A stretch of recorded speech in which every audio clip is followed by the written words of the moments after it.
Doctor जो Dispenza हैं, उन्होंने स्टडी किया है कि जो सैडनेस, ग्रीफ, गिल्ट, इस तरह की नेगेटिव थॉट्स हैं, उनकी फ्रीक्वेंसी लो है।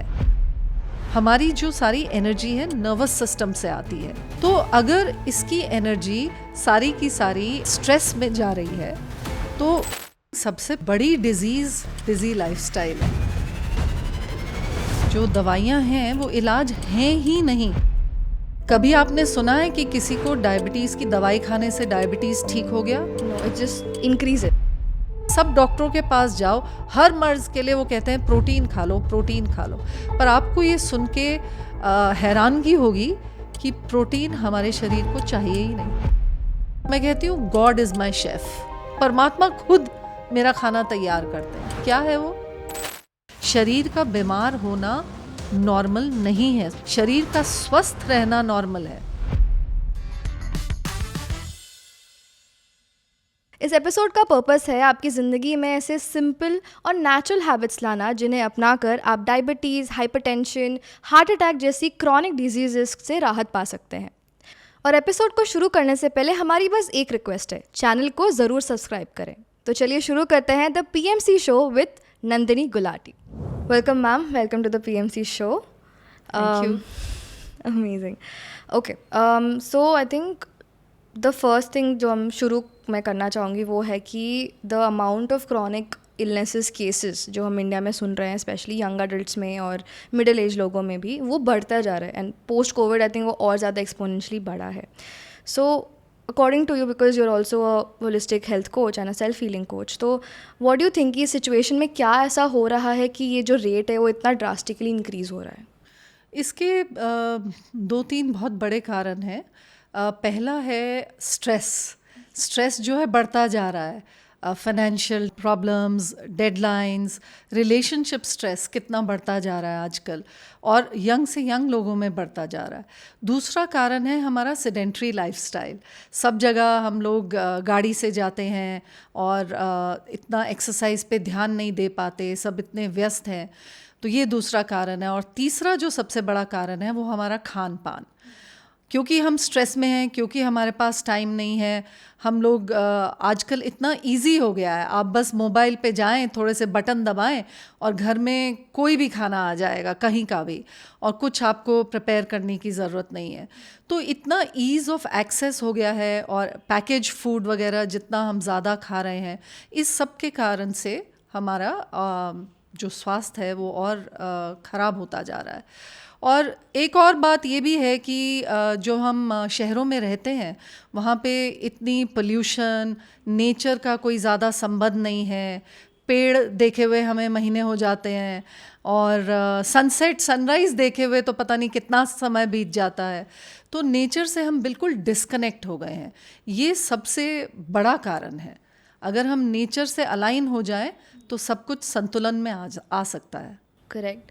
एंड आई थिंक जब भी हम क्रॉनिक इलनेसेस के बारे में बात करते हैं तो I mean long term is जो वर्ड यूज़ होता है, और बहुत सारा जो अभी करंट जो नॉर्मल स्टैंडर्ड है क्रॉनिक इलनेसेस को ठीक करने का, वो है कि मेडिकेशन। दवाइयाँ बढ़ती जा रही हैं, एज बढ़ता जा रहा है तो दवाई भी बढ़ती जाती है।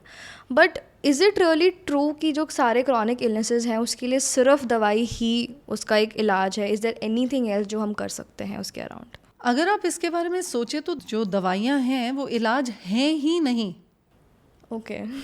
कभी आपने सुना है कि किसी को डायबिटीज़ की दवाई खाने से डायबिटीज़ ठीक हो गया? No, it just increase it. बस बढ़ती रहती है। या ब्लड प्रेशर की दवाई खाने से ब्लड प्रेशर ठीक हो गया? नहीं होता।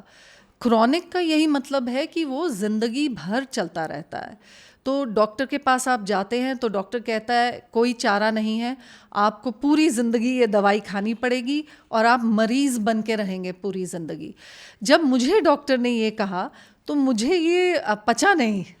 मैंने कहा ये मुझे सही नहीं लग रहा। कहीं अंदर आत्मा की आवाज़ आई कि ये सत्य नहीं है, इनको सब सत्य नहीं पता है, तो तुम अपनी खोज खुद करो। तो मेरे हिसाब से तो ये इलाज है ही नहीं। ये सिर्फ एक टेम्पररी मास्किंग ऑफ सिम्टम्स कहा जा सकता है इसको। जो आपके लक्षण हैं उनको दबा देता है कुछ समय के लिए, इसीलिए आपको रोज़ ब्लड प्रेशर की दवाई खानी पड़ती है। सो फॉर एग्जांपल जैसे ब्लड प्रेशर का जैसे हम अगर चर्चा कर रहे हैं तो उसमें एक क्लास ऑफ ड्रग्स होता है वेसो डायलेटर्स। वेसो मतलब वेसल, वेसल को डायलेट करना मतलब बढ़ाना। तो वो आर्टिफिशियली केमिकल के द्वारा आपकी ब्लड वेसल्स को बढ़ा देता है। पर हम कारण पे तो पहुँचे ही नहीं कि असल में वेसल्स नैरो हुई कैसे, क्यों हुई, और उनकी फ्लेक्सिबिलिटी कम क्यों हुई। जब तक हम कारण पे नहीं पहुँचेंगे हम डिज़ीज़ को जड़ से नहीं ठीक कर सकते। तो ये जो सारा मेन स्ट्रीम सिस्टम चल रहा है, जो हम दवाइयों पे निर्भर हो रहे हैं, ये सब आर्टिफिशियल टेम्पररी तरीके से थोड़ी देर के लिए आपको सिम्टम को दबाने का सिस्टम है, आपको रोग मुक्त करने का सिस्टम नहीं है। Fair enough. बट जो ये सारी जो इलनेसेस हैं व्हेन जो बॉडी इसके थ्रू गुजर रहा है, इज़ इट पॉसिबल कि बॉडी सेल्फ हील हो सकता है? बिकॉज जब हमें कोल्ड होता है या हमें फीवर होता है या चोट लगती है, वी नो कि सेल ग्रोथ होता है, हमें पता है कि वापस स्किन आती है, वापस ऑर्गन्स भी रीजनरेट होते हैं, सेल मरता है, सेल दोबारा भी there is a entire cycle that cell goes through. Is it possible कि इवन क्रॉनिक इलनेसेस में भी जो हीलिंग है, जो बॉडी हील हो रहा है, इज़ इट पॉसिबल कि वो भी सेल्फ हील हो? देखो बॉडी तो सेम ही है ना, शरीर तो सेम ही है, चाहे उसमें बुखार, चोट या ब्लड प्रेशर या डायबिटीज़। तो मेरे हिसाब से सिर्फ शरीर ही शरीर को ठीक कर सकता है। कोई भी बाहर का तत्व, कोई भी औषधि, कोई भी चिकित्सा, कोई भी बाहर की चीज़ शरीर को ठीक नहीं करती। हमें बस प्राकृतिक नियम फॉलो करने हैं और प्रकृति के पाथ पे आना है और शरीर खुद ब खुद ठीक करेगा। जैसे कि चोट लगती है तो हमें क्या करना है? कुछ भी नहीं करना है, ज़्यादा से ज़्यादा थोड़ा साफ़ करना है और उसको अगर बहुत ज़्यादा दर्द या खून निकल रहा है तो उसको थोड़ा ढकना है। उसके बाद हम कुछ नहीं करते, अपने आप शरीर वहाँ पे सूजन भेजता है, सूजन के थ्रू न्यूट्रिएंट्स आते हैं, ब्लड फ्लो आता है और वो ही खुद ब खुद उसको निट करता है। फिर एक पपड़ी सी बनती है, धीरे धीरे वो पपड़ी गिर जाती है और नीचे न्यू स्किन होती है। चाहे वो छोटे मात्रा पे हो, चाहे वो बड़ी मात्रा पे हो, शरीर का तो नियम है कि उसको ठीक करना ही करना है। तो आप जो भी लेबल दे दो बीमारी का, शरीर का तो प्राकृतिक नियम है कि ठीक करना ही है। इनफैक्ट शरीर सारा समय ठीक करने की कोशिश कर रहा है और हम अपनी हैबिट को नहीं बदल रहे हैं, आदतों को नहीं बदल रहे हैं, ऊपर से हम रसायन देते जा रहे हैं, तो मामला और बिगड़ रहा है। अगर हम अपनी आदतों को बदलें, अगर हम अपने खान पान, रहन सहन को प्राकृतिक मार्ग पे लाएं, तो शरीर खुद ब खुद स्वस्थ करेगा। इसको मैं स्वचिकित्सा या सेल्फ हीलिंग कहती हूँ। तो अगेन एक आपने वर्ड किया कि एक तो नेचुरल है, एक सेल्फ है। तो अभी अगर हीलिंग को हमें थोड़ा ब्रेक डाउन करना है, which is self healing and natural healing, तो व्हाट इज़ इट? अगर if you have to like break down these words for us. Self healing मतलब शरीर खुद ब खुद, शरीर की क्षमता खुद ब खुद अपने आप को ठीक करने की, वो सारा समय कर ही रहा है। हमें कुछ करने की ज़रूरत नहीं है, हमें सिर्फ ये देखना है कि हम प्रकृति के नियम कैसे तोड़ रहे हैं। ओके, लाइक फॉर एग्ज़ाम्पल अगर आप प्रकृति में देखें तो इतने सारे जीव जंतु हैं, अगर वो जंगल में रह रहे हैं, क्या वो स्वस्थ हैं या नहीं है? मतलब उनका नॉर्मल लाइफ, वो स्वस्थ है। उनका जो उनका जैसे फॉर एग्ज़ाम्पल हम लंगूर या बंदर या चिंपैंजी को देख लें, जो कि हमसे क्लोजेस्ट हैं, प्राइमेट फैमिली है तो हमारी फैमिली के ही हैं, वो हम कज़न्स हैं उनके। तो अगर उनको देखें तो वो प्रोटीन पाउडर के पीछे भाग रहे हैं क्या?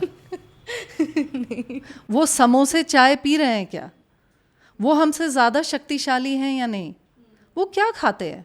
कई बार लोग ये सवाल पूछते हैं, प्रोटीन कहाँ से आएगा, कैल्शियम कहाँ से आएगा।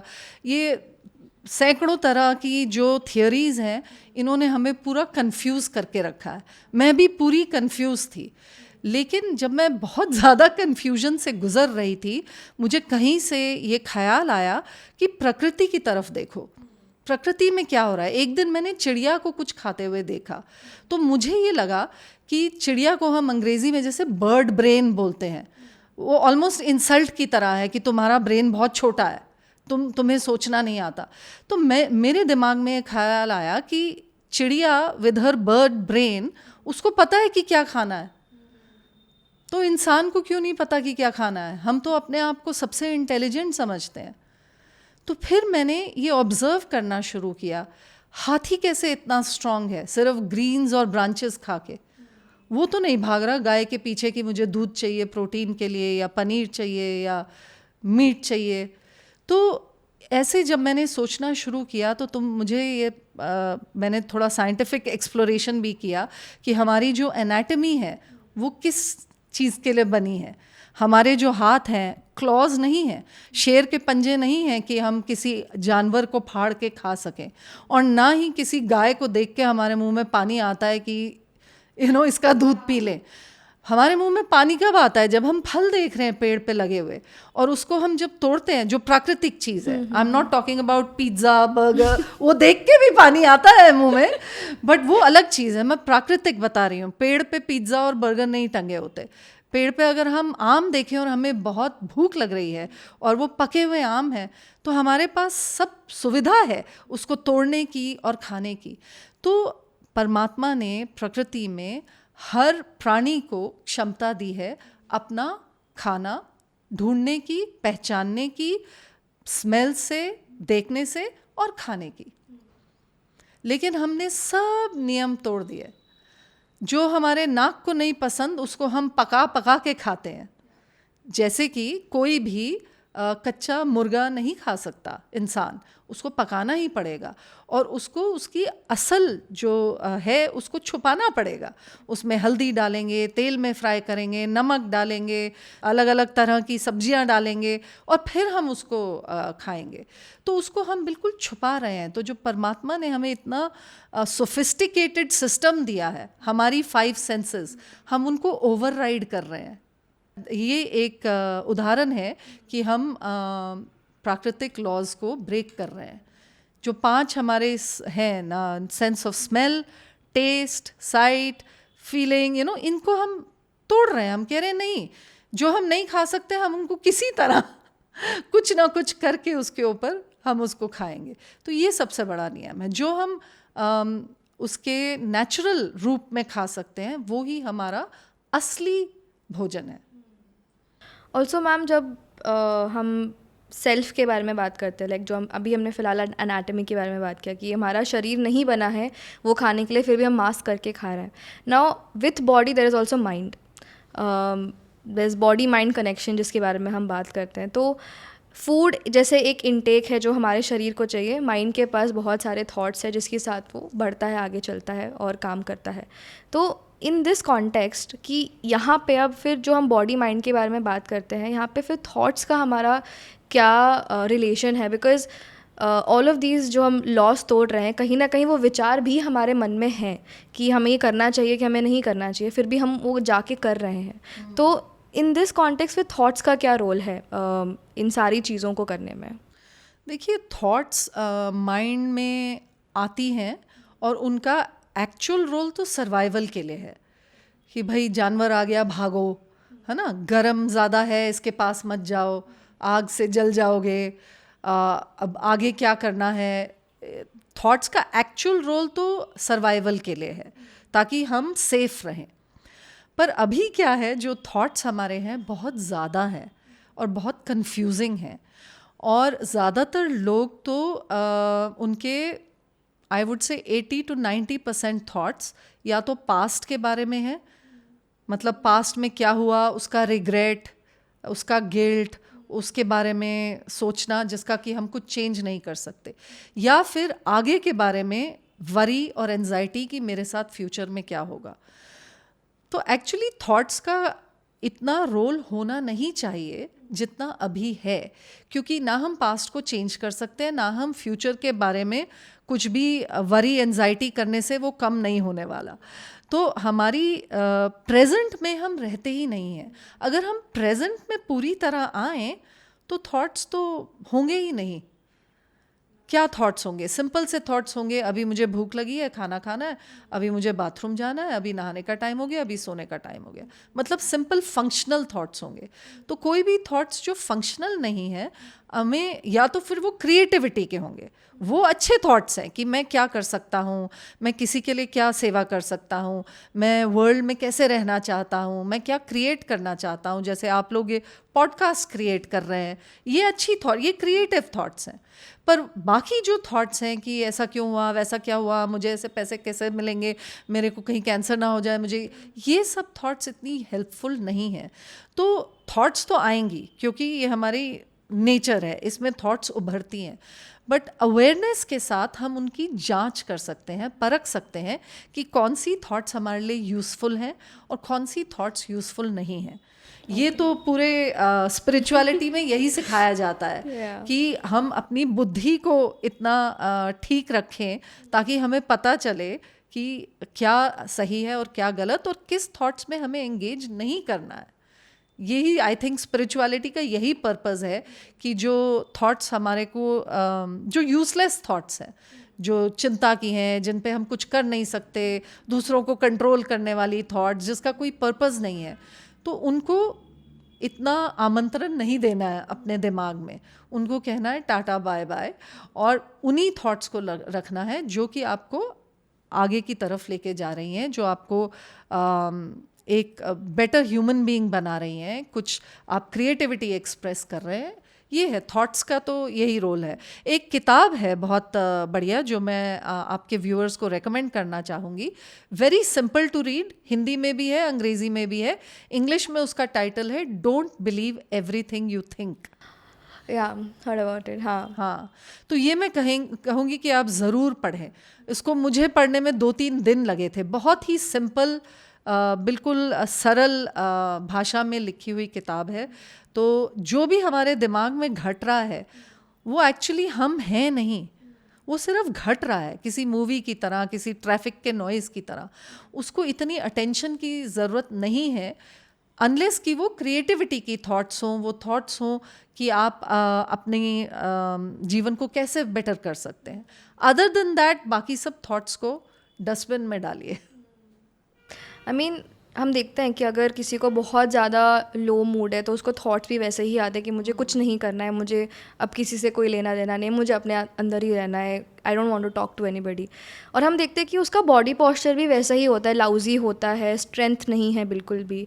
सो अगर थॉट्स का इम्पैक्ट सिर्फ बॉडी पोस्चर पे पड़ रहा है, so is it possible that जितने सारे क्रॉनिक इलनेसेस हैं उधर भी थॉट्स का रोल है? Of course, because you see thoughts are a vibration, they create a vibration in the body, उनकी एक फ्रीक्वेंसी होती है। तो जैसे कि एक डॉक्टर जो डिस्पेंजा हैं, उन्होंने क्लिनिकल स्टडीज़ करके स्टडी किया है कि जो सैडनेस, ग्रीफ, गिल्ट, इस तरह की नेगेटिव थॉट्स हैं, उनकी फ्रीक्वेंसी लो है और उनकी बहुत हैवी है। अगर उनके वेव पैटर्न को देखा जाए तो उसका वेव पैटर्न ऐसे है, मतलब बहुत हैवी, डल, स्लो मूविंग। और जब उन्होंने positivity, happiness, Joy, gratitude, love, इनकी फ्रीक्वेंसी को मेजर किया तो उनके वेव पैटर्न ऐसा है, लाइट है, फास्ट मूविंग है। तो जब हमारा विचार जो है वो हैवी होते हैं तो शरीर भी वैसे ही बिहेव करता है। और सिर्फ बाहर से नहीं, अंदर भी जो हार्मोन्स रिलीज़ हो रहे हैं, स्ट्रेस हार्मोन्स रिलीज़ होंगे, एड्रीनल ग्लैंड्स ओवरवर्क करेंगे, तो ये सब भी, इसी को हमने जैसे पहले कहा साइको न्यूरो इम्यूनोलॉजी, मतलब साइकोलॉजी का इफेक्ट आपके नर्वस सिस्टम पे, जो कि न्यूरो है, नर्वस सिस्टम पे पड़ता है, और वो ही आपका इम्यून सिस्टम है, इम्यूनोलॉजी। एक बहुत बढ़िया साइंटिस्ट रही, उनका नाम है कैंडस पर्ट। उन्होंने एक किताब लिखी मॉलिक्यूल्स ऑफ इमोशंस। उसमें उन्होंने कहा कि सिर्फ साइको न्यूरो इम्यूनोलॉजी नहीं है, साइको न्यूरो गैस्ट्रो, जो भी रीनल, कार्डियो, मतलब सब कुछ आप ऐड कर दो, क्योंकि the psychology affects our physiology. अब इमोशंस एक बहुत वास्ट टॉपिक है जहाँ पे कि आपके अच्छे इमोशंस है, आपके नॉर्मल इमोशंस है, आपके जो आपने जैसे बोला हैवीनेस, जो हैवी वाले ग्रीफ फियर वाले इमोशंस है। नाउ जब एक इंसान प्रोलॉन्ग स्टेट ज़्यादातर उसी इमोशन में रहे, फॉर एग्जांपल ग्रीफ वाले या फियर वाले इमोशंस पे, इसका हम बॉडी पे इम्पैक्ट, कोई ऐसा सेंटर है बॉडी पे जहाँ पे हम देख सकते हैं, या कोई ऐसे सिम्टम्स जो बहुत प्रोमिनेंट है? पूरे शरीर में ही दिखते हैं। हमें अंदर से शरीर क्या कर रहा है हम अंदर झांक के तो नहीं देख सकते। तो मतलब इसमें सिम्टम्स की इतनी कोई वो नहीं है। अगर आप बैठे हैं और आप खुश नहीं हैं तो ऑलरेडी आप बैलेंस में नहीं हैं। It's obvious. तो होता क्या है कि अगर हम जैसे स्ट्रेस में हैं किसी चीज़ के लिए, जैसे कोई वर्क की डेडलाइन है या पैसे कम पड़ रहे हैं या रिलेशनशिप में प्रॉब्लम है या व्हाटएवर, जब हम स्ट्रेस में होते हैं तो हमारा शरीर सिंपैथेटिक नर्वस सिस्टम में चला जाता है, और जब उसमें जाता है तो body is ready to fight और फ्लाइट, है ना। ये सुना होगा आपने, फाइट और फ्लाइट। मतलब कि जैसे हम सैकड़ों साल पहले जब जंगलों में रहते थे तो जनरली कोई जानवर आता था तो हमें भागना पड़ता था या हमें फाइट करना पड़ता था किसी से अपने आप को सर्वाइव करने के लिए। तो जब ऐसा होता है, जब नर्वस सिस्टम ऐसी स्टेट में जाता है तो हाथ पैर की तरफ सारा खून जाता है। तो जो हमारे इंटरनल ऑर्गन्स हैं, वाइटल ऑर्गन्स, उनसे खून निकाल देती है बॉडी, क्योंकि वो डाइजेशन वगैरह करना अभी ज़रूरी नहीं है, अभी सर्वाइवल का स्टेट है। तो उसमें क्या होता है, जो हमारे ऑर्गन्स होते हैं उनका फंक्शनिंग ठीक नहीं रहता। सारा का सारा खून आपके हाथों और पैरों की तरफ चला गया और कोई भी न्यूट्रिएंट्स और खून अवेलेबल नहीं है। तो वो एक शॉर्ट टर्म अडेप्टेशन है। जैसे ही वो खतरा पार हो जाता है, शरीर दोबारा पैरासिम्पैथेटिक में आ जाता है, रेस्ट एंड डाइजेस्ट मोड में, रादर देन फाइट और फ्लाइट मोड में। पर अगर हम सारा समय स्ट्रेस में रहें, जैसे कि अभी हो रहा है मॉडर्न लिविंग में कि सारा टाइम लोग स्ट्रेस में रहते हैं, ऑफिस में जाएं तो बॉस और काम का स्ट्रेस, घर में जाएं तो बच्चों, बीवी, हस्बैंड, एजिंग पेरेंट्स, कुछ भी स्ट्रेस हो सकता है। तो अगर हम 24 घंटे ऐसे स्ट्रेस में रहें तो आप सोचिए कि शरीर सारा टाइम फाइट और फ्लाइट, इमरजेंसी मोड में काम कर रहा है, सिंपैथेटिक नर्वस सिस्टम में। उसको रेस्ट का कोई समय ही नहीं मिल रहा। तो अगर वो रेस्ट में नहीं रहेगा तो जो वाइटल फंक्शंस हैं बॉडी के, वो कॉम्प्रोमाइज़ हो जाएंगे। तो जब वो हफ्तों दर, महीने, सालों भर वो कॉम्प्रोमाइज स्टेट में चलते रहते हैं, तब क्रॉनिक डिजीज़ उभरती है। क्योंकि शरीर के पास एक्चुअली बहुत रिसोर्सेज हैं, वो बहुत चीज़ों से हमें निकाल सकता है, पर अगर हम उसको कुछ भी रेस्ट नहीं दे रहे हैं तो हमारी पूरी नर्वस सिस्टम की एनर्जी खर्चा हो गई और हमारी हीलिंग और रेस्ट, रिलैक्सेशन के लिए कुछ बचा ही नहीं। तो अगर रेस्ट नहीं मिलेगा तो शरीर हील नहीं कर पाएगा। शरीर को नर्वस सिस्टम रेस्ट की बहुत ज़रूरत है। अगर आपको ऑलरेडी कोई क्रॉनिक बीमारी है तो रेस्ट इज़ एसेंशियल। रेस्ट का मतलब ये नहीं कि लेट के टीवी देख रहे हैं या मोबाइल पे कुछ देख रहे हैं, दैट इज़ नॉट रेस्ट। ये एक बहुत बड़ा टॉपिक है बाय इटसेल्फ कि प्रॉपर होलिस्टिक पॉजिटिव रेस्ट कैसे मिलना चाहिए शरीर को। ओके, हाउ, आई मीन इसको थोड़ा सा एक्सपैंड अगर आप कर पाए तो मैं नेचुरल हाइजीन फॉलो करती हूँ। ये एक साइंस है, काफ़ी डॉक्टरों ने इस पे लिखा है, जो कि नेचर की ओर से मिलती जुलती है, पर ज़्यादा थोड़ा साइंटिफिक रिसर्च उसमें ज़्यादा है। तो उसमें एक कॉन्सेप्ट है वाइटैलिटी का। तो अगर हम उसे मॉडर्न शब्द में एक्सप्रेस करें तो वो नर्वस सिस्टम से रिलेटेड है। हमारी जो सारी एनर्जी है नर्वस सिस्टम से आती है। मतलब ये जो नर्व्स हैं हमारे शरीर में बहुत सारी, जिनसे हमें पता है कि हमें ये हाथ ऐसे उठाना है या जो भी करना है, ये हमारा नर्वस सिस्टम है जो दिमाग से चलता है। तो अगर इसकी एनर्जी सारी की सारी स्ट्रेस में जा रही है तो फिर उसके पास क्षमता नहीं है इतनी एनर्जी देने के लिए कि आपकी वो आंतों को साफ़ करे, ब्लड वेसल्स को साफ़ करे, पैंक्रियाज को दोबारा हील करे, डाइजेस्टिव सिस्टम को ठीक रखे, हार्ट को ठीक रखे। तो उसको भी एनर्जी चाहिए। तो हमारे पास एक लिमिटेड अमाउंट है एनर्जी का। तो अगर हम सारी एनर्जी खर्चा कर रहे हैं ऐसा खाना खाने से जो कि डाइजेस्ट करने में इतना टाइम लगता है और उससे इतने टॉक्सिन्स प्रोड्यूस होते हैं कि शरीर को एक्स्ट्रा काम करके वो टॉक्सिन निकालना पड़ता है। रोज़ तो टॉक्सिन निकाल रही है, शरीर रोज़ टॉक्सिन निकालता है, रोज़ सुबह उठ के हम बाथरूम जाते हैं। तो अगर वो इतना ओवरलोड हो जाता है कि हम उसको कोई रेस्ट ही नहीं दे रहे हैं, ब्रेकफास्ट, लंच, डिनर, स्नैक्स हफ्तों महीनों सालों चलता जा रहा है, तो ना डाइजेस्टिव रेस्ट है ना मेंटल रेस्ट है। तो ये दोनों बहुत ज़रूरी है, mental rest and digestive rest. ये अगर हम दें बॉडी को तो उसकी जो सेल्फ हीलिंग की क्षमता है वो जाग जाती है और उसको और एनर्जी मिलती है ये काम करने के लिए। और इसीलिए हम देखते हैं कि मेरी कम्युनिटी जो है मेरे पास, उसमें बहुत सारे लोग हैं जो कि दवाइयों पे होते हैं, अलग अलग तरह की बीमारियों के साथ आते हैं, और वो कुछ हफ्तों में ही, कुछ लोग तो कुछ दिनों में ही उनको एनर्जी इम्प्रूव होनी शुरू हो जाती है, स्किन क्लियर हो जाती है, बावल मूवमेंट्स नॉर्मल हो जाती हैं, ब्लड प्रेशर गिरने लग जाता है, डायबिटीज़ नॉर्मल होना शुरू हो जाता है। कैसे? बॉडी को बस थोड़ा सा भी हम केयर करेंगे, अगर हम 50% भी प्राकृतिक मार्ग पे आ जाए तो शरीर आपको हील करना शुरू कर देगा। सो जो ऑलरेडी एक अनहेल्दी लाइफस्टाइल या एक स्ट्रेसफुल लाइफस्टाइल बहुत सालों से लीड कर रहे हैं, एक तो स्टार्टिंग में उनको कैसे पता चले कि वो एक अनहेल्दी लाइफस्टाइल लीड कर रहे हैं, and second what are the first steps जो वो ले सकते हैं रिकॉग्नाइजेशन के बाद to come back to a natural और अ होलिस्टिक हीलिंग वाला लाइफस्टाइल हमारा। देखिए, जो कर रहे हैं और उन्हें पता नहीं है तो उनको फिर जिज्ञासा भी नहीं है ना पता करने की। पता तभी चलता है लोगों को जब कुछ सिम्टम्स उभरते हैं शरीर में, सिर में चक्कर आ रहा है या खाने के बाद दर्द हो रहा है, एसिडिटी हो रही है। तो जनरली फिज़िकल सिम्टम्स ही हैं जिससे कि लोग इस पाथ पे आते हैं। जब तक वो फिज़िकल सिम्टम नहीं उभरते लोग नहीं आते। This is the reality, this is the truth. अब क्या है कि शरीर जब हम पैदा हुए थे तब तो बहुत ही बढ़िया था, है ना।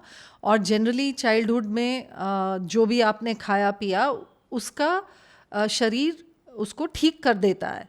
पर वो क्या होता है कि जब आप 20 साल फिर 30 साल के होते हैं, फिर 40 साल के होते हैं, तो अंदर का कचरा इतना ज़्यादा बढ़ गया होता है कि फिर वो बीमारियां शुरू हो जाती हैं। कुछ ना कुछ सिम्टम उभरेगा जिससे आपको पता चलेगा कि अभी कुछ गड़बड़ है। तो आते तो लोग उसी समय हैं, उससे पहले कोई सुनना नहीं चाहता। जो 20 साल के लोग हैं वो कभी भी हेल्थ प्रोग्राम्स में नहीं आते अनलेस कि उनका कुछ पर्सनल रहा हो और वो बहुत इस तरफ जिज्ञासुक है। नहीं तो 90% लोग कुछ बीमारी होने के बाद ही पूछते हैं स्वास्थ्य को कैसे ठीक करें। सो जब जो ये लोग हैं जिनको शायद अभी आइडिया नहीं है कि मैं एक अनहेल्दी लाइफस्टाइल लीड कर रहा हूँ या कर रही हूँ, उस टाइम पे व्हाट डू यू थिंक उनके दिमाग में कैसे थॉट्स आते होंगे, या मे बी उनका क्या इमोशनल स्टेट रहता होगा जिसकी वजह से वो may be unhealthy food items जैसे से junk food, stress, difficult emotions जिनको वो देखना नहीं चाहते। देखिए, जब हम अपनी इमोशंस को देखना नहीं चाहते, हमारे पास्ट में कुछ दर्द रहा होगा, कुछ हादसा हुआ होगा हमारे साथ, या हो सकता है किसी की डेथ हो, या किसी ने कुछ बोल दिया, वो हमें चुभ गई बात और हम वो लेके बस चलते रहते हैं। तो जैसे कि कॉमन है अपने दर्द को भुलाने के लिए लोग शराब पीते हैं, ठीक है। तो इसी तरह फूड एडिक्शन भी एक बहुत बड़ी चीज़ है जो कि सारी दुनिया में इस समय प्रचलित है। Everybody is doing it, nobody is aware of it. हम सब फूड एडिक्ट्स हैं शुरू से ही। हमें चीनी वाला दूध और बोनवीटा और ये सब डाल के दिया गया जब हम छोटे बच्चे थे, और उसके बाद ये फ्राइड फूड, कुछ भी ओकेजन हो, सेलिब्रेशन हो तो चीनी का इस्तेमाल, दूध का इस्तेमाल, रिफाइंड मैदा, इस सब का इस्तेमाल ज़्यादा होता है। पूरी दुनिया में ऐसा है, सिर्फ इंडिया ही नहीं। तो हम सब फूड एडिक्ट्स हैं और हमें पता भी नहीं कि हम फूड एडिक्ट्स हैं। जब हम कहते हैं लोगों को कि आपको देखिए हाई ब्लड प्रेशर की प्रॉब्लम है, आप चाय छोड़ सकते हैं क्या, बहुत मुश्किल होती है लोगों को चाय छोड़ने के लिए। या कोई जिसको मीठा खाने की आदत है, चॉकलेट और केक, ये सब, उनको हम बोलें कि आप फल खाएं, उससे आपको मिठास मिलेगी, उनके लिए मुश्किल होती है। तो ऐसा नहीं है कि लोगों को बीमारियां नहीं हैं, सबको कुछ ना कुछ हो रहा है, पर आपकी शरीर की क्षमता है, आपके जेनेटिक्स हैं, या आपका गुड फॉर्च्यून है कि अभी आपको कुछ हुआ नहीं। लेकिन 90% लोगों को 40s में आके या 50s में ज़्यादा से ज़्यादा कुछ ना कुछ बीमारी होती है। प्रॉब्लम ये है कि हमने बीमारी को नॉर्मलाइज कर दिया है। सब यही कहते हैं, अरे अब तो आप 40 के हो गए, अब तो ब्लड प्रेशर बढ़ेगा ही, अब तो डायबिटीज़ होगा ही, नॉर्मल बात है, कोई बात नहीं, गोली खाइए और चलते रहिए। पर ये नॉर्मल नहीं है। शरीर का बीमार होना नॉर्मल नहीं है, स्वाभाविक नहीं है। शरीर का स्वस्थ रहना नॉर्मल है। आपको मरते दम तक दवाई की ज़रूरत नहीं पड़नी चाहिए। दैट इज़ स्वास्थ्य। शरीर बना नहीं है बीमार होने के लिए।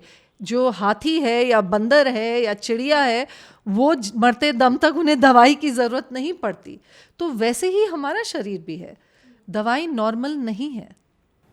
Fair enough. आई थिंक अभी आपने एक बात बोली थी कि हम बिना सोचे समझे भी बहुत सारी चीज़ें इनटेक करते हैं बॉडी के अंदर, चाहे वो अल्कोहल हो या ईटिंग हो। एक वर्ड आता है इमोशनल ईटिंग का, कि जब हम बहुत ज़्यादा स्ट्रेस में होते हैं तो हम ज़्यादा खाते हैं। ये जो कनेक्शन है, ये जो थॉट्स और एक्शन जो हम कर रहे हैं अभी, हाउ ये कनेक्शन कैसे बना है, इसके पीछे का क्या रीज़न है? इसका रीज़न है कि हम जो हमारे अंदर घट रहा है, जो हमारे भावनाएं हैं, जो हम विचार हैं, वो थोड़े दर्दनाक हैं। क्योंकि इस समय जो भी ह्यूमन बीइंग्स हैं प्लैनेट पे 95% ट्रॉमेटाइज्ड हैं। कुछ ना कुछ ट्रॉमा या दुख उनके जीवन में हुआ है, जिसको कि वो किसी के साथ शेयर नहीं कर पा रहे हैं, पहले भी नहीं कर पाए जब वो छोटे थे, तो वो लेके वो चल रहे हैं। तो अब वो इतना ज़्यादा हो गया और उन्हें पता नहीं कि इसके साथ डील कैसे करना है, क्योंकि कोई नहीं सिखाता कि इसके साथ डील कैसे करना है, इसको अपने अंदर से कैसे निकालना है। क्योंकि हम उससे डील नहीं कर पाते हैं, हम डिस्ट्रैक्शन ढूंढते हैं, क्योंकि अंदर पेन हो रहा है, दर्द हो रहा है। इमोशनल ईटिंग, जैसे कि आपने कहा, मतलब कि हम ट्रिगर हो गए, किसी ने कुछ बोल दिया, हमें नाराज़गी हो गई या हमें बुरा लगा, तो अब हमें पता नहीं है अपने आप को कंफर्ट कैसे देना है, तो हम खाने की तरफ जाते हैं। क्योंकि जब हम कुछ खाते हैं तो कुछ समय के लिए हमारे हार्मोन्स जो हैं वो रिलैक्स होते हैं, हमको थोड़ा रिलैक्सेशन फील होता है चॉकलेट खा के या समोसा खा के या शराब पी के या चाय पी के, थोड़ी देर के लिए। And again it's a temporary relaxation, क्योंकि ये सब स्टिमुलेंट से होता क्या है कि एड्रीनल ग्लैंड स्टिमुलेट होते हैं, तो वो ये हार्मोन्स रिलीज़ करते हैं, जिससे हमें ऐसा एहसास होता है कि अब मैं थोड़ा बेटर फील कर रहा हूँ। तो हम बेसिकली बेटर फील करना चाहते हैं, लेकिन हमें किसी ने सिखाया नहीं कि अपनी इमोशंस के साथ बैठ के हम बेटर कैसे फील कर सकते हैं। तो इसीलिए हम जंक फूड या अल्कोहल, सिगरेट्स, मीठा, फ्राइड, स्ट्रीट फूड, इस सब की तरफ जाते हैं, पिज़्ज़ा, मतलब इस तरह की चीज़ों की तरफ जाते हैं, क्योंकि कुछ समय के लिए हमें रिलीफ मिलता है, पर ये लास्टिंग नहीं होता। क्योंकि अगले दिन जब हम उठते हैं तो हमारा माइंड स्टेट वही होता है। एंड अनफॉर्चुनेटली हम सालों भर इसी चीज़ में ट्रैप्ड रहते हैं। हमें पता नहीं कि हमें अपनी इमोशंस को कैसे हील करना है। देखिए, अभी क्या है कि हम बिल्कुल भी कनेक्टेड नहीं हैं अपने आप से। हमें ये भी नहीं मालूम कि हमारे अंदर क्या घट रहा है, हम कौन हैं, हम क्या चाहते हैं, हमारा पर्पस क्या है इस लाइफ में, हम कर क्या रहे हैं। ऐसे सवालों के साथ बैठना मुश्किल है, और इसी को भागने के लिए हम food addiction, mobile addiction, social media addiction, Netflix addiction, कितनी तरह की एडिक्शंस हैं इस तरह इस समय। It's only because of wanting to evade, distract, escape what is going on inside us. I think खुद के साथ बैठना सबसे ज़्यादा मुश्किल का काम है इन द बिजी वर्ल्ड जो हम अभी हैं। पर ये ही सबसे ज़रूरी है। अगर हम खुद के साथ बैठ के नहीं देखेंगे कि हम कौन हैं, कहाँ से आए, कहाँ जा रहे हैं, तो हम पूरी ज़िंदगी ऐसे ही ढूंढते रहेंगे, बस खोए रहेंगे और कुछ खोजते रहेंगे, और हमें पता भी नहीं हम क्या खोज रहे हैं, भटकते रहेंगे हम। Normal day to day life में थोड़ा ब्रेक डाउन करने की कोशिश करें कि एवरीडे लाइफ में एक इंसान क्या कर सकता है या वो क्या स्टेप ले सकता है एक बेटर लाइफ के लिए, जहाँ पे वो इन सारी आउटर आर्टिफिशियल चीज़ों पे डिपेंडेंट नहीं है, बल्कि वो एक नेचुरल वे में अपने आप को समझ रहा है और एक कॉन्शियस लाइफस्टाइल लीड कर रहा है। हाँ, ये बहुत अच्छा सवाल है और मैं अपना एग्जाम्पल शेयर करना चाहूँगी कि मैंने ये कैसे किया। अब सबको क्या करना चाहिए ये तो मुझे पता नहीं, पर मैंने एक चीज़ की रोज़ जिससे मुझे बहुत बहुत फ़ायदा हुआ, तो वो है जर्नलिंग, लिखना, रोज़ लिखना। और देखिए जर्नलिंग बहुत तरह की होती है। जब हम छोटे बच्चे थे हम डायरी लिखा करते थे, आज मैंने ये खाया, हम यहाँ घूमने गए, मैं ज़ू गई, या मैंने ये देखा, या मैंने वो किया। बट उसकी बात नहीं कर रही। जर्नलिंग एडल्ट्स के लिए है और इसका मायना है कि आप रोज़ बैठ के देखें कि आपके कौन से विचार आपको तंग कर रहे हैं, आपके अंदर क्या घट रहा है, ये सब आप लिखें नोटबुक में कि आज मैंने ये फ़ील किया, मुझे इस समय गुस्सा आया और मुझे गुस्सा इसलिए आया क्योंकि उसने ये कह दिया। तो ये सब लिखने के बाद अब आप आंखें बंद करके अपने अंदर झांकें कि ये कहाँ से आ रहा है, इस गुस्से का जड़ क्या है, या आपको बुरा लगा इसका जड़ क्या है, या आपको बहुत सैडनेस महसूस हुई इसका जड़ क्या है, या आपको गिल्ट महसूस हुआ या आपको कुछ करना चाहिए था आपने नहीं किया, इसका जड़ कहाँ से आ रहा है। तो ये जब हम रोज़ लिखते हैं अपने आप को पहचानना शुरू करते हैं कि हमारे अंदर क्या घट रहा है और ये आ कहाँ से रहा है। और आप देखेंगे कि ये आ रहा है पुरानी मेमोरीज से जो हमारे साथ हुआ, शायद बचपन से। एक साइकोलॉजिस्ट हैं कार्ल यंग नाम के, उन्होंने इस चीज़ को एक नाम दिया था शैडो वर्क। उसका मतलब क्या हुआ? शैडो मतलब परछाई, छाया, डार्कनेस। तो उन्होंने कहा कि जो हमारे सबकॉन्शियस माइंड है उसमें इतना कुछ फंसा पड़ा है, उसकी वजह से हम अपने पोटेंशियल पे नहीं जी पाते हैं। तो जब तक हम वो जो फंसा पड़ा है, जो हमारी लाइट को ढक रहा है, जो शैडो है हमारी लाइट पे आ रही है, उसकी जब तक हम जांचबीन नहीं करेंगे तब तक हम जो हमारी पोटेंशियल है to live as a fully blossomed creative human being, तब तक हम उस पर पहुंच नहीं सकते। तो हमें ये शैडोज़ में उतरना है, देखना है कि अंदर क्या फंसा पड़ा है, और उसको देख के जर्नलिंग करके, उस पर ध्यान करके, ब्रीदिंग प्राणायाम वगैरह करके, और बहुत सारी टेक्निक्स हैं, इनको कथारसिस टेक्निक्स कहा जाता है अंग्रेज़ी में। कथारसिस मतलब जो भी दुख, दर्द, पेन जो भी हमारे अंदर फंसा है उसको प्रोसेस करना। तो प्रोसेस करने के कई तरीके हैं, ब्रेथ वर्क है, डांसिंग है, क्राइंग हो सकता है, मतलब आपको खुद ब खुद आंसू आने दीजिए, बहने दीजिए। वो आंसुओं में बहुत सारे स्ट्रेस हार्मोन्स भी निकलते हैं, ठीक है। और उसको अपने आप को ना बिल्कुल अपने लिए अपने आप को बिल्कुल ऑथेंटिक तरीके से देखना, असली रूप में देखना, और उससे घबराना नहीं। क्योंकि ऐसा है कि हम सब ने एक चित्र बनाया हुआ है कि मैं कौन हूँ। नंदिनी ऐसी है, नंदिनी वैसी है, नंदिनी ये करती है, नंदिनी की फैमिली ऐसी है, नंदिनी की एजुकेशन ऐसी है। तो हमने अपने अपने चित्र बनाए हुए हैं। अब हम उस चित्र को प्रोटेक्ट कर रहे हैं, क्योंकि लोगों को नहीं पता चलना चाहिए कि अंदर से तो नंदिनी इतनी कॉन्फिडेंट नहीं है, उसको एक्चुअली अंडर कॉन्फिडेंस है कई चीज़ों का, या वो इतनी उसको सब समझ नहीं है जितना वो जताती है। तो हम उस पुतले को बचा रहे हैं, उस चित्र को बचा रहे हैं। हमें उस चित्र को छोड़ देना है, उससे हमें अटैचमेंट है, उसको छोड़ देना है, और अपने आप को बिल्कुल ऑथेंटिक देखना है। अपने आप को तो कम से कम ऑथेंटिक देखें, और अगर हम उस पाथ पे रहेंगे, अपने आप को बिल्कुल ऑथेंटिसिटी में, जैसे हम हैं वैसे ही, बिना किसी प्रदर्शन के, प्रोजेक्शन के, तब हम अपने पोटेंशियल को पा सकते हैं। क्योंकि हमारी सारी जो नर्वस एनर्जी है बस उस पुतले को बचाने में लगी रहती है। वो पुतला हम नहीं है, वो एक फिक्शन है। हम जो हैं उसको समझें, और वो अंदर झांकने से ही आएगी। ये कार्ल यंग ने कहा। उन्होंने इसीलिए कहा कि शैडो वर्क बहुत ज़रूरी है। जब हम शैडोज़ में उतरते हैं तो उसके साथ एक है इनर चाइल्ड वर्क, मतलब जो बचपन में हमारे साथ हुआ उसकी वजह से हमने कुछ कोपिंग मैकेनिज़म्स जिन्हें कहा जाता है। सो फॉर एग्ज़ाम्पल टीचर ने कुछ बुरा भला कह दिया और हम शट डाउन हो गए, हमने कहा कि ये तो हमें अच्छा नहीं लगा, हम इसको फील ही नहीं करेंगे। तो अब हमारे ये पर्सनालिटी का एक रूप बन जाता है कि हम कुछ फील नहीं करते। आदमियों में ये बहुत ज़्यादा कॉमन है कि वो उनको शुरू से ही बोला जाता है तुम लड़के हो तुम रो मत, तुम्हें सबकी प्रोटेक्शन करनी है, तुम्हें बहन की प्रोटेक्शन करनी है, तुम मम्मी के बेटे हो, तुम आगे जाके और फिर पापा बोलेंगे कि तुम उससे लड़के आना, मतलब तुम स्ट्रांग हो, रोते नहीं हैं लड़के।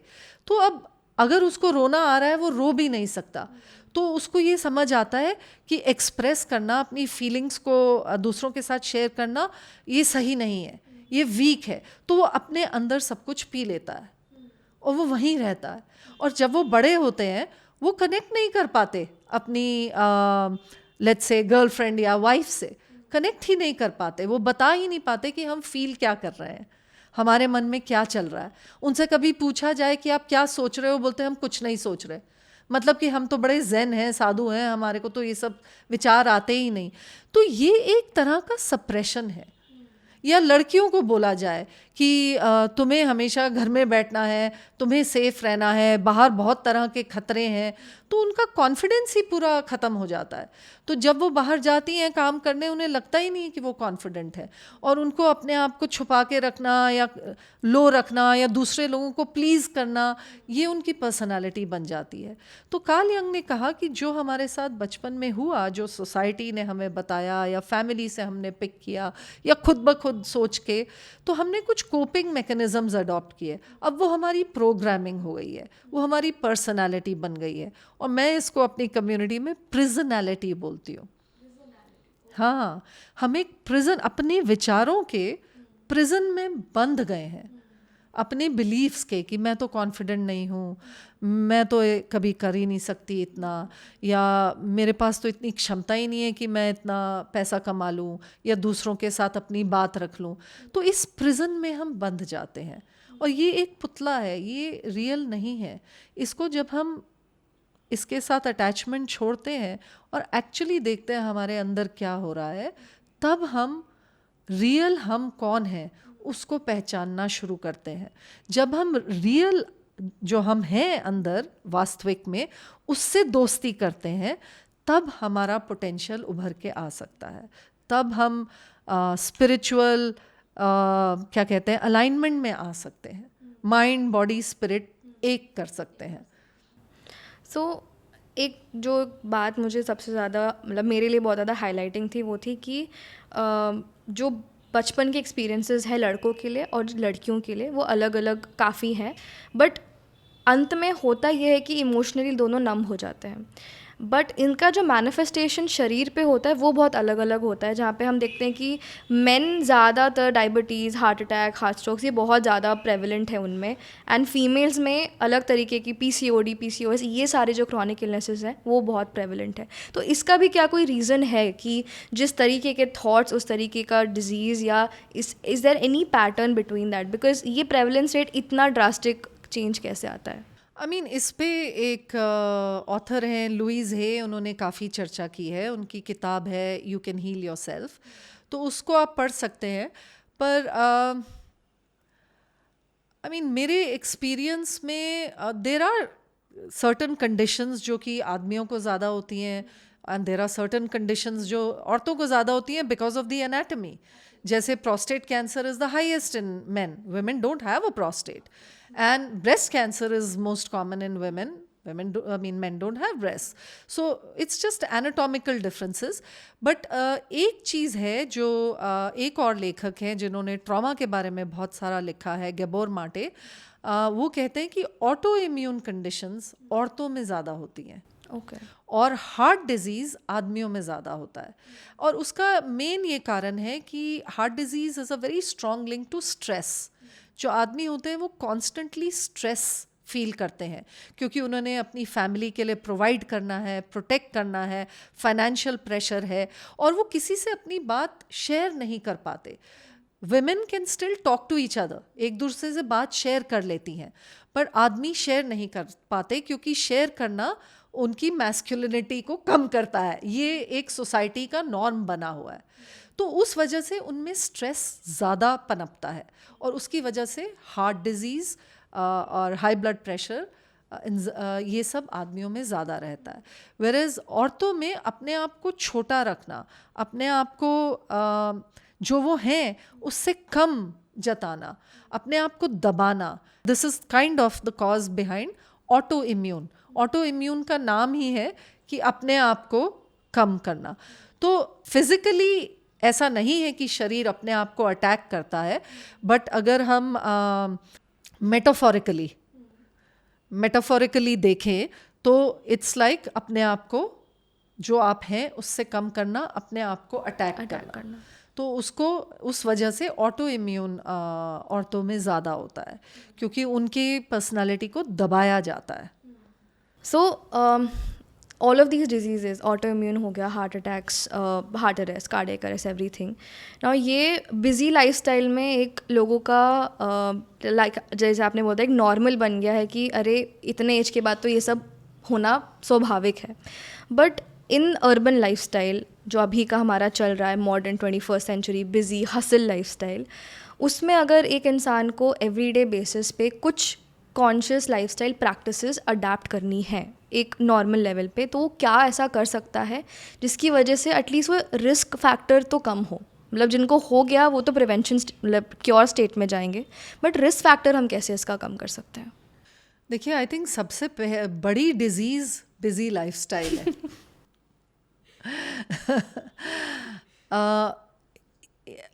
एक्चुअली यही सबसे बड़ी डिजीज़ है. अब ये सोचना कि मैं बहुत बिज़ी हूँ, और बिज़ी का मतलब क्या है? मेरे पास टाइम की कमी है. करेक्ट? कि मैं बहुत बिज़ी हूँ, मैं आज नहीं मिल सकता, मैं ये नहीं कर सकता, मेरे पास टाइम नहीं है.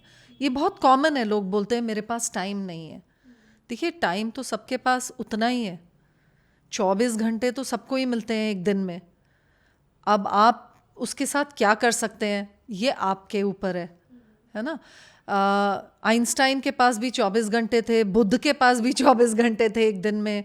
सबके पास 24 घंटे ही हैं दिन में. तो आपने प्रायोरिटाइज करना है कि आपके लिए ज़रूरी क्या है. लोग कहते हैं मैं अपनी फैमिली के लिए जान दे सकता हूँ. मैं पूछती हूँ, आप अपनी फैमिली के लिए फल और सब्जियाँ खा सकते हैं ताकि आपकी जान बची रहे? जान देनी थोड़ी है, आपने ज़िंदा रहना है ना उनके लिए. आप एक्सरसाइज कर सकते हैं अपनी फैमिली के लिए रोज़, आप मेडिटेशन कर सकते हैं, आप अपना स्ट्रेस कम कर सकते हैं. ये है असली जान, जो वो चाहते हैं कि आपके साथ ही रहें और वो बिल्कुल सही रहे, वो कहीं जाए ना. जान देने की ज़रूरत नहीं है, जान बनाने की ज़रूरत है. तो सबसे पहले तो आप ये सोचना बंद करिए कि आपके पास टाइम नहीं है. तो फिर आप बिज़ी नहीं रहेंगे. हाँ. है ना. तो सबसे बड़ी डिजीज़ ख़त्म हो गई. तो कैसे अपने आप को फ्री करें, है ना, कैसे टाइम को मैनेज करें, इस पे क्वेश्चन आता है. तो प्रायोरिटाइज करिए. आपके लिए इम्पोर्टेंट क्या है? फैमिली इम्पोर्टेंट है, आपका काम इम्पोर्टेंट है, स्वस्थ रहना इम्पोर्टेंट है, माँ बाप इम्पॉर्टेंट है, क्या इम्पॉर्टेंट है? और अभी आप क्या कर रहे हैं? एक कॉलम बनाइए कि मेरे लिए क्या इम्पॉर्टेंट है, मैं कितना टाइम देता हूँ अपने बच्चों को, अपने काम को, अपना इसको, अपना उसको. और फिर एक कॉलम बनाइए कि मैं इस समय क्या क्या कर रहा हूँ. मैं सुबह उठता हूँ, मैं क्या करता हूँ, फिर मैं कहाँ जाता हूँ, फिर मैं क्या करता हूँ, कहाँ मेरा टाइम कहाँ जा रहा है. वहाँ से पता चलेगा कि टाइम कौन चोरी कर रहा है आपका. फिर वो जो टाइम आप मोबाइल में स्पेंड कर रहे हैं, या नेटफ्लिक्स देख रहे हैं, या इधर उधर की बातें कर रहे हैं, दोस्तों से मिल रहे हैं, जो भी है, may be it is not so important. May be जो आपने लेफ्ट वाले कॉलम में लिखा कि मेरे लिए इम्पॉर्टेंट है, मे बी वो वहाँ से टाइम स्टील कर रहा है. तो इस तरह आप खुद सोचिए, खुद अपना एक ऑडिट करिए कि मेरा टाइम कहाँ जा रहा है, और बहुत सारा टाइम आपका सेव हो जाएगा. मैंने ये किया. फालतू की पार्टीज़, न्यूज़पेपर पढ़ना, ये जो सब चीज़ें थी जो इतनी इम्पॉर्टेंट नहीं थी, और चीज़ें थी जो मेरे लिए ज़्यादा इम्पॉर्टेंट थी, जैसे जो मैं सीखना चाहती हूँ उसकी किताबें पढ़ना, या फैमिली के साथ टाइम स्पेंड करना, या नेचर में टाइम स्पेंड करना, अपने शरीर को कुछ टाइम देना, एक्सरसाइज करना, अपना खाना खुद बनाना। तो मैंने इस सब को प्रायोरिटाइज़ किया, और वो सब चीज़ें जो इतनी इम्पॉर्टेंट नहीं थी, जो टाइम स्टीलर्स थी, उसको अपनी ज़िंदगी से निकाला। तो ये जब आप करेंगे तो सबसे बड़ी डिजीज़ आपने निकाल दी। उससे जो ये प्रेशर है जिसकी वजह से आपका नर्वस सिस्टम सिंपैथेटिक स्टेट में जा रहा है, वो बच जाएगा। फिर आप ज़्यादा समय पैरासिम्पैथेटिक स्टेट में रहेंगे तो खुद ब खुद शरीर आपको स्वस्थ करेगा। हमें एक्चुअली इतना कुछ करना नहीं है। जैसे आध्यात्म में भी बताया जाता है कि आप ऑलरेडी हैं जो आप खोज रहे हैं, तत्त्वम असि, है ना। तत्त्वम असि का मतलब है कि तुम वही हो जिसे तुम खोज रहे हो, या अहम ब्रह्मास्मि, मैं वही हूं। तो हमें क्या करना है? कुछ नहीं करना, आंखें बंद करके चुपचाप बैठ जाना है, और खुद ब खुद हमें दिखना शुरू होगा कि हम वाकई में वही हैं। तो स्वास्थ्य भी ऐसे ही सिंपल है, सरल है, इतना कॉम्प्लिकेटेड नहीं है। हमें ना प्रोटीन के पीछे भागना है, ना कैल्शियम के, ना ये सोचना है कि मुझे इतने न्यूट्रिएंट्स मिल रहे हैं, नहीं मिल रहे हैं। परमात्मा ने ऑलरेडी बंदोबस्त करके भेजा है। जैसे कि इतने सारे प्राणियों को इतने सारे सालों से, सदियों से वो मिल रहा है जो उनके शरीर के लिए ज़रूरी है, वैसे ही परमात्मा ने हमारे लिए भी बंदोबस्त किया है। परमात्मा इंसान को भूला नहीं। किसी भी और प्राणी को कढ़ाइयों की, कुकर की, मिर्ची की, मसाले की, नमक की, आग की ज़रूरत नहीं पड़ती अपना खाना खाने में, सिर्फ इंसान को पड़ती है। ये एक बहुत बड़ा क्लू है कि ये सब करने से हम अपने खाने को नष्ट कर रहे हैं। सबसे बेहतरीन वही खाना है जो डायरेक्ट प्रकृति से आ रहा है। कई लोग मुझसे पूछते हैं कि अरे तुम्हारा खाना फिर हम कैसे बनाएं ये वो, तो मैं कहती हूँ गॉड इज़ माई शेफ़। परमात्मा खुद मेरा खाना तैयार करते हैं। क्या है वो? सेब है, केले हैं, संतरे हैं, पाइनएप्पल है, इतने सारे सैकड़ों तरह के फल हैं और सब्जियां हैं। उनको अगर आप प्राकृतिक रूप में खाएंगे, बिना उसके साथ कुछ ज़्यादा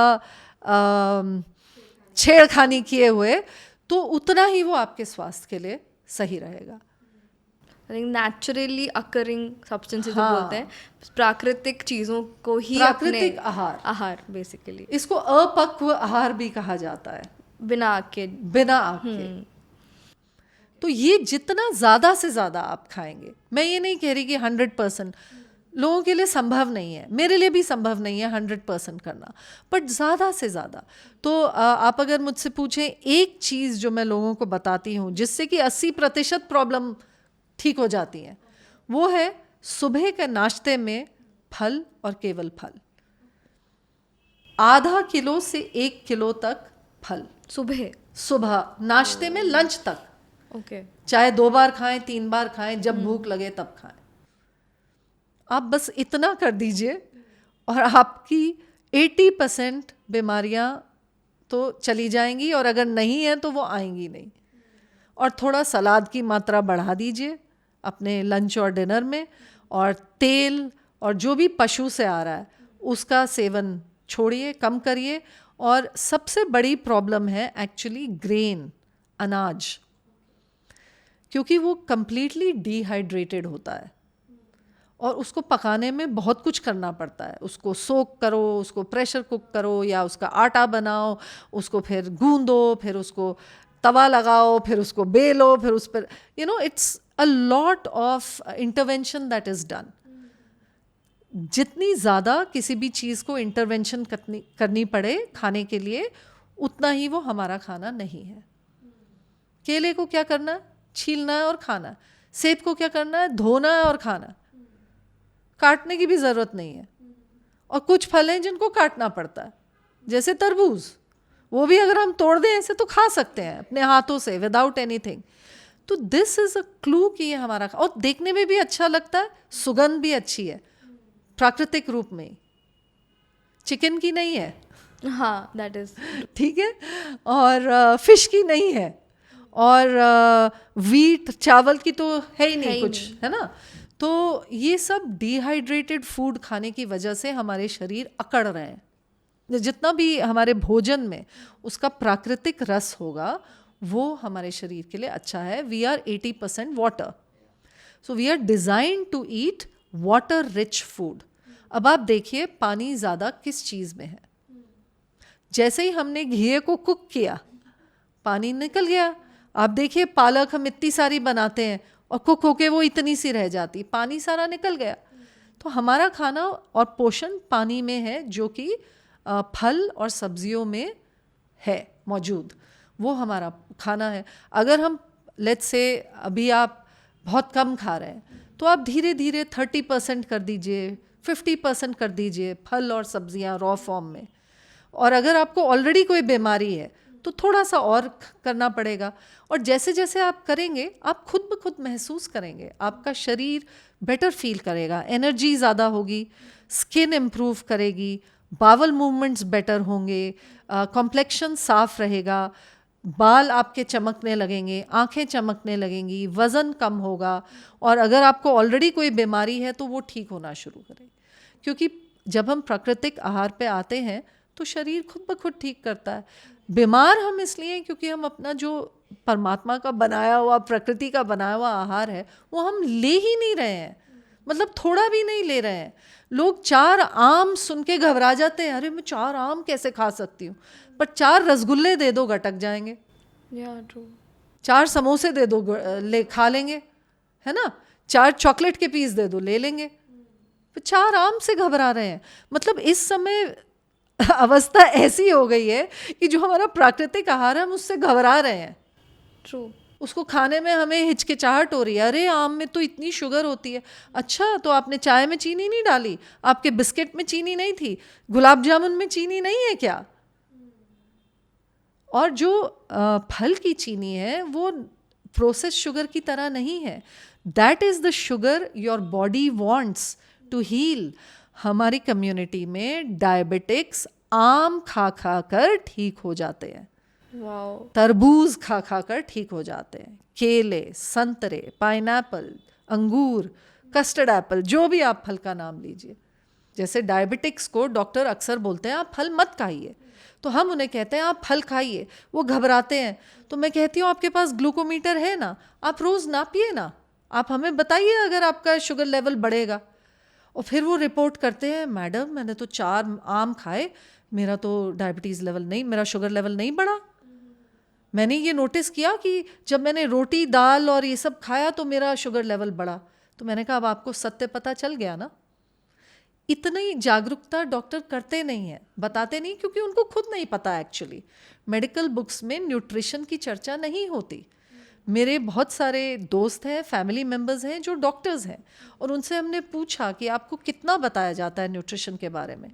वो कहते हैं 5 साल की MBBS कोर्स में 1 घंटा या 2 घंटे का कुछ लेक्चर होगा, और उस लेक्चर में सिर्फ प्रोटीन के बारे में बताया जाता है। इसीलिए सब डॉक्टरों के पास जाओ, हर मर्ज़ के लिए वो कहते हैं प्रोटीन खा लो, प्रोटीन खा लो। पर आपको ये सुन के हैरानगी होगी कि प्रोटीन हमारे शरीर को चाहिए ही नहीं। हमारे शरीर को कोई आवश्यकता नहीं है प्रोटीन की। हमारे शरीर को प्रोटीन बनाने के लिए ऑलरेडी उसको आता है। उसको रॉ मटेरियल चाहिए जो कि अमीनो एसिड्स होते हैं, और वो शरीर खुद ब खुद प्रोटीन बनाता है जो उसकी ज़रूरत के अनुसार। और जो पुराने प्रोटीन होते हैं वो हमारे शरीर में रिसाइकल होते हैं। तो अमीनो एसिड्स कहाँ से आते हैं? या that's my actually next question कि ये हम कैसे, आप ये सोचिए, before I tell you the answer I want you to think, I want the audience to think. हाथी को प्रोटीन कहाँ से मिलता है? चिंपैंजी को प्रोटीन कहाँ से मिलता है? घोड़े को प्रोटीन कहाँ से मिलता है? और ये सारे हर्बीवोर्स है वैसे, कहाँ से मिलता है इनको? स्ट्रॉन्ग है ना, शक्तिशाली है। Most strong animal actually. बंदर हमसे ज्यादा स्ट्रॉन्ग है ना, एक ब्रांच से दूसरी ब्रांच कैसे वो जंप करता है, हम कर सकते हैं क्या? थिंक ज़्यादा शरीर खुद ब खुद प्रोटीन बनाता है जब हम अपना प्राकृतिक आहार खाते हैं। तो अमीनो एसिड्स हर फल में है, हर सब्जी में है। आप गूगल कर लीजिए, what are the amino acids in strawberries, Google करिए, mango, all this. Amino acids are the building blocks of protein. तो आई थिंक फोकस प्रोटीन से शिफ्ट करके अमीनो एसिड्स पे ज़्यादा करना चाहिए एंड देन आपको ये सब सोचने की ज़रूरत ही नहीं है, ऑलरेडी ये सोच लिया है। प्रकृति में आपने देखना है कि उसको अपने ओरिजिनल रूप में, प्राकृतिक रूप में मैं क्या खा सकता हूँ, उसका बस सेवन ज़्यादा करना है, दैट्स इट। जिसको कि मुझे तोड़ मरोड़ और फैक्ट्री में भेजने की ज़रूरत नहीं है, या फैक्ट्री से लाया हुआ या आग पे छोका हुआ, वो मुझे कम से कम करना है। और जो प्राकृतिक आहार है, विच इज़ फल और salad, it's not so complicated. फल, it's actually simple, fruit, you know, it's too simple. लोगों को ना कॉम्प्लिकेशन चाहिए। कई लोग हमारे साथ जो जुड़ते हैं वो कहते हैं नहीं, इससे हम ठीक नहीं हो सकते। मैं कहती हूँ आप ना 3 महीने करके देख लो। जो मुझे लगता है 3 महीने नहीं टिकेंगे, मैं उनको कहती हूँ आप 3 हफ्ते करके देख लो। जो मुझे लगता है 3 हफ्ते भी ज़्यादा है, मैं उनको कहती हूँ 3 दिन करके देख लो। 3 दिन में आपको पता चल जाएगा कि ये आपका है या नहीं आहार। कैसे पता चलेगा? शरीर बेटर फील करेगा। आप जब उठेंगे आप ज़्यादा फ्रेश फील करेंगे, आपकी एनर्जी बढ़ेगी, आपकी नींद बेटर होगी, आपकी डाइजेशन बेटर होगी, बाउल मूवमेंट्स बेटर होंगे, स्फूर्ति ज़्यादा आएगी आपके शरीर में। These are the science of health. Health वो डायग्नोस्टिक सेंटर के टेस्ट की रिपोर्ट में नहीं है। हेल्थ आपको पता है क्या है, क्योंकि ये आपका शरीर है, आप इसमें रह रहे हैं। तो जब आपको इसमें रहने में थोड़ा और ईज महसूस हो रही है तो डिस ईज गई। डिस ईज मतलब कि आराम नहीं है, डिस है आराम। तो ये डिस ईज, जब डिस चला जाएगा, मतलब जब आपको आराम महसूस होगा आपके शरीर में, तो मतलब अब आप ईज पे हैं, you are disease free now.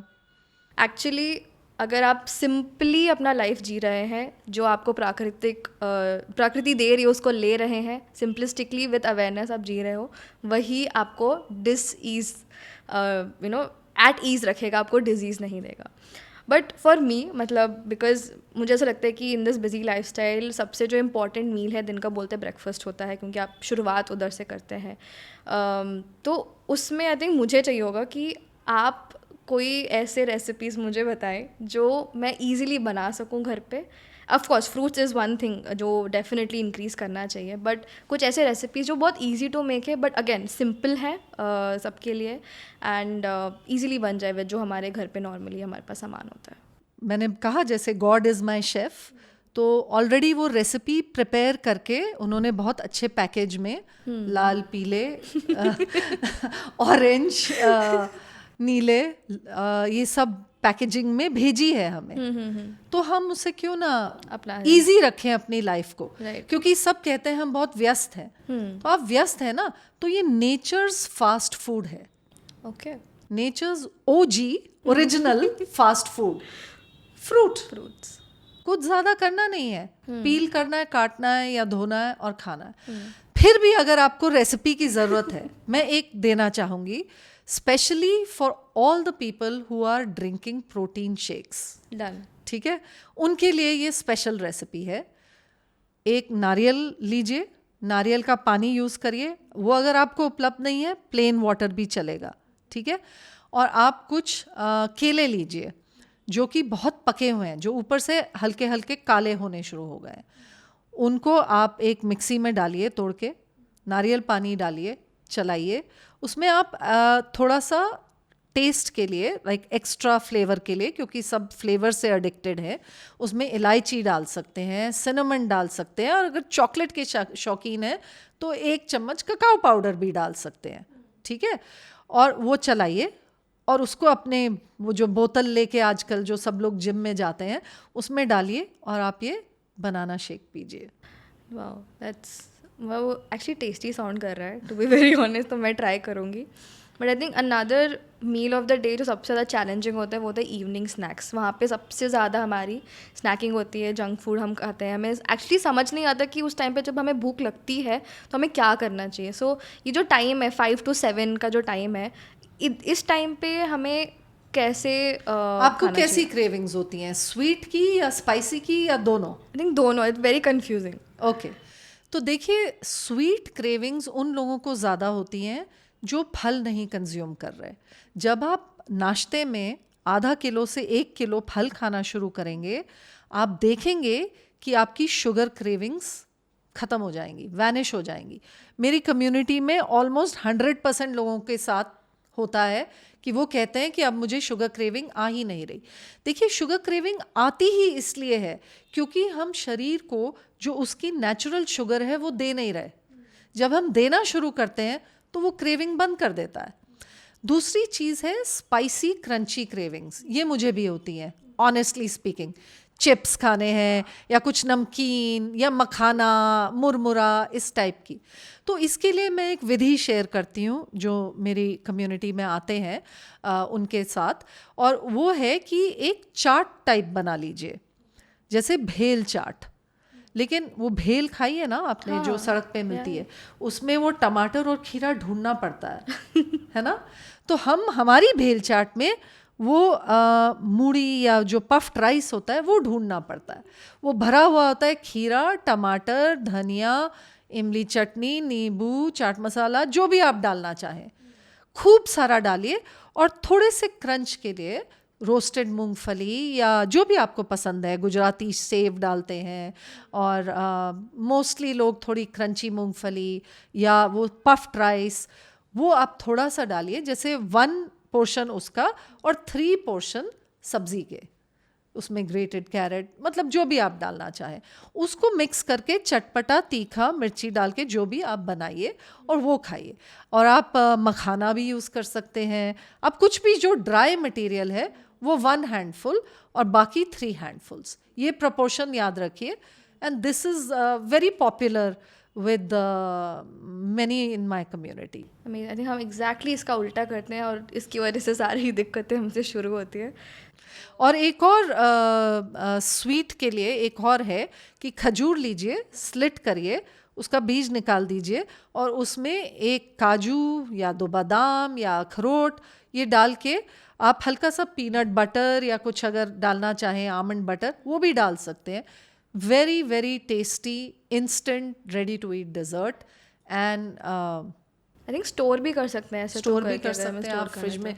आप खजूर को थोड़ा पीस के थोड़े से मोटे मोटे ड्राई नट्स जो होते हैं या सीड्स डाल के एक लड्डू की तरह बना के उसको आप जैसे ककाओ पाउडर में भी कोट कर सकते हैं और फ्रिज में रख लीजिए, जब दिल करे खा लीजिए. सेसमी सीड्स में भी कोट कर सकते हैं ताकि ऊपर से ड्राई रहे, चिपचिपा ना रहे. और मैं तो अक्सर इनको जब मैं ट्रैवल करती हूँ तो जैसे थोड़ा सा पेपर में उसको डाल के, जो बटर पेपर होता है उसमें डाल के जैसे टॉफ़ी की तरह we just carry it like candy, और जब दिल किया, और उसमें आप कोई भी फ्लेवर डाल सकते हैं. ऑरेंज जेस्ट डाल सकते हैं, ककाओ पाउडर डाल सकते हैं, इलायची डाल सकते हैं, जो भी जैसा भी फ्लेवर आपको पसंद है. तो ये ready to make candy on the go. And most of the things अगर हम देखें तो हमारे इंडियन किचन में ऑलरेडी है. हम जितना, एक तो हम खर्चा भी ज़्यादा करते हैं और ज़्यादा फॉर दिस फ्लेवर और क्रंच और ये सब, और उससे हमारे शरीर में और ज़्यादा उसका इफेक्ट पड़ता है. तो आई थिंक हमें अपने खुद के किचन में एक बारी झांक के देखना चाहिए कि हमारे किचन में क्या चीज़ सबसे ज़्यादा है. और जैसा आपने बोला कि जितना नेचुरल उस किचन में ज़्यादा होगा, natural fruits, vegetables and everything, उतना ज़्यादा हम हेल्दी रहेंगे. तो टू क्लोज, जैसे हम पॉडकास्ट अभी ख़त्म ही हो रहा है, तो what is the one thing जो आपको लगता है कि एक इंसान को, जो हमारे व्यूअर्स हैं अभी उनके लिए, कि उनको अपनी लाइफस्टाइल में आज ही अडॉप्ट कर लेनी चाहिए, the most most most important thing? Fruit for breakfast. Because बड़ा टेंजिबल है. अगर मैं बोलूँ आप जर्नलिंग करिए, फिर आप बोलेंगे अरे हमें बहुत स्ट्रेस हो गया, हम भूल गए, हम नहीं कर पाए. तो सबसे टेंजिबल, सबसे प्रैक्टिकल, सबसे आसान, और ये जो है ना, ये एक हैबिट, ये बहुत ही महत्वपूर्ण है. ये सिर्फ आपके लिए नहीं, ये बहुत लेवल्स पे बहुत डीप है ये हैबिट। एक तो आपके स्वास्थ्य के लिए बहुत बढ़िया है, आपका डिटॉक्सिफिकेशन अच्छा होगा। दूसरा, जब आप फल खाते हैं तो वो कहाँ से आते हैं? मोस्टली फल पेड़ों से आते हैं। तो जितनी फल की डिमांड ज़्यादा होगी उतने पेड़ लगेंगे, पेड़ से पर्यावरण भी साफ रहेगा।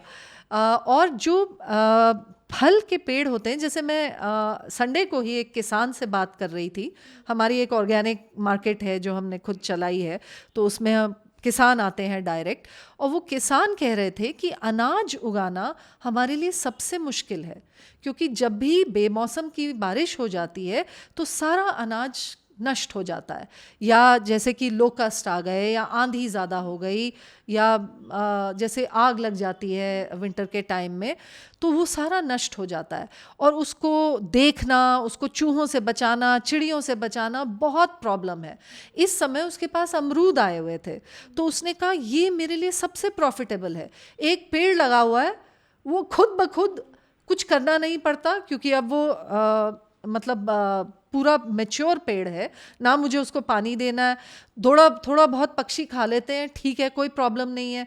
और इतना सारा फल आता है, और इतने छोटे से लैंड यूज़ भी बहुत कम है, पानी का यूज़ बिल्कुल नहीं है, क्योंकि उसके जड़ें नीचे से पानी खुद ब खुद लेती हैं। तो fruit is actually eating fruit is a solution to environmental concerns also. जितना ज़्यादा से ज़्यादा हम ग्रेन छोड़ेंगे, एनिमल फूड छोड़ेंगे और फल और सलाद का सेवन करेंगे, तो आप पर्यावरण की तरफ भी बहुत अच्छा कर रहे हैं। और तीसरी चीज़, पशु पक्षी भी जो हैं अपना जीवन जीते रहेंगे, उनको ज़रूरी नहीं है कि हम केजेस में रखें और बांध के रखें, और हम अपना खाना ग्रहण कर रहे हैं, हम भी अच्छा फील कर रहे हैं। और इसका असर हमारे माइंड पे भी होता है। आपने सुना होगा, जैसा अन्न वैसा मन, सात्विक फूड के बारे में बात की जाती है।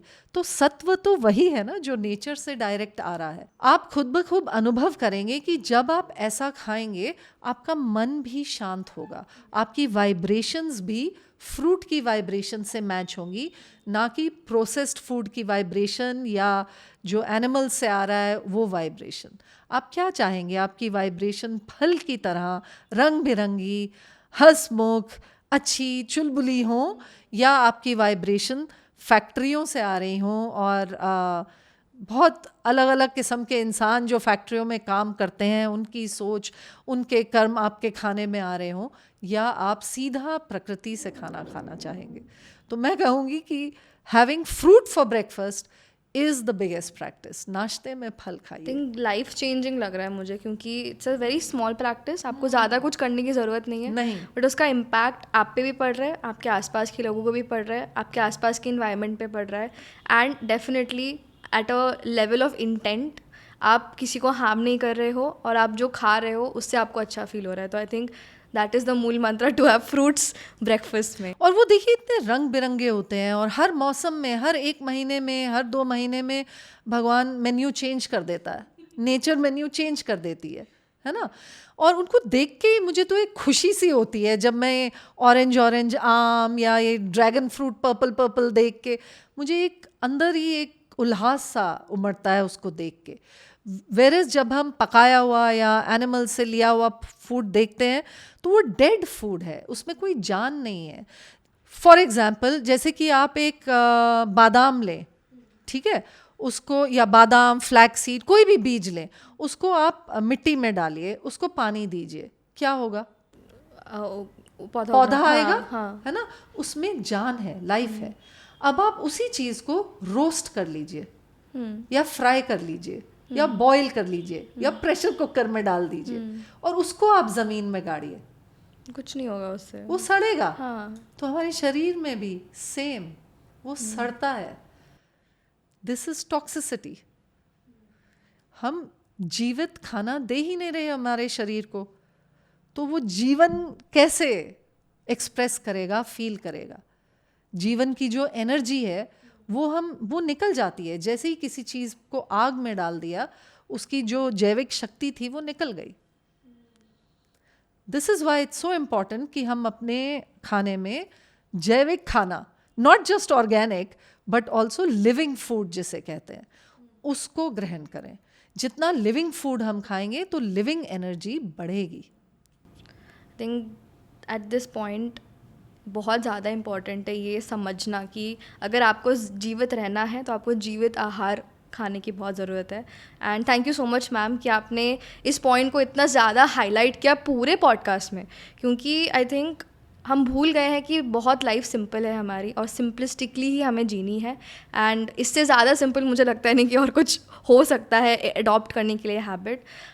तो थैंक यू सो मच कि आप आज PMC शो पर आए और आपने हमें इतनी सारे टिप्स, इतने सारे रेसिपीज़, और आई थिंक द मूल मंत्र is eat simple live simple, वो आपने हमें बताया. So thank you so much for that. And we hope that our viewers also कि वो इस सारी रेसिपीज़ और इन सारे लाइफस्टाइल हैबिट्स को अपनाएं एंड अपने लाइफ को और ईजीली सिंपलिस्टिकली और डिजीज़ फ्री जिए. And thank you so much ma'am for coming on the show. Thank you so much for having me. Thank you to everybody who's watching this कि आपने end तक देखा. Thank you so much. तो ये थी हमारी बातचीत नंदिनी गुलाटी जी के साथ. जाने से पहले चैनल को सब्सक्राइब करें ताकि हम ऐसे ही एक्सपर्ट्स और ला सकें, और डाउनलोड करें PMC ऐप. धन्यवाद. PMC हिंदी बदले